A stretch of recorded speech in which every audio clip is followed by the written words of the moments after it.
The November ballot could be growing tonight. Along with president and governor, voters may have some other decisions to make, some major decisions in North Carolina this fall. Republicans could put several constitutional amendments on the ballot. Our Capitol reporter Michael Hyland is live in Raleigh with more on what we found out. Michael.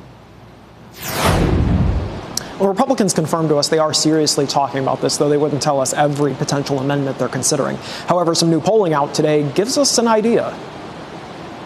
We're going to insert that on the green arrow. This November, voters may not just choose to change who's in office, but also to change the Constitution. Republican Senate Leader Phil Berger told us there are several potential constitutional amendments under consideration. If we're going to do a constitutional amendment, if there are some other constitutional amendments that might be out there, I think we ought to put them all in one bill. Putting an amendment on the ballot requires a supermajority of the legislature. Then it takes a simple majority of voters to approve it. Berger wouldn't give specifics, but we know one Republicans are considering would rewrite part of the Constitution to say only U.S. citizens can vote. I think as long as we get that and get that to the people to be able to vote on, it's very important. I think the Constitution needs to be very clear. We're talking about an amendment that is clearly designed to be a vehicle for anti-immigrant dog whistle messaging. New polling out Thursday from the conservative Carolina Partnership for Reform shows what else could be under consideration. For example, they asked voters if they support lowering the cap on the state's income tax rate to 4%. That rate is currently 4.5%. 71% said yes, compared to 20% who said no. They also asked voters if they support a strict photo ID requirement to vote with no exceptions. The current law does allow some exceptions. 70% said yes, compared to 29% who said no. David McLennan is an expert on state politics at Meredith College. Donald Trump,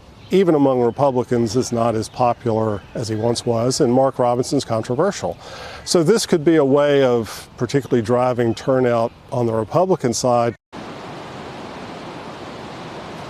The last time there were proposed amendments on the ballot was in 2018. The governor does not have the power to veto proposed amendments.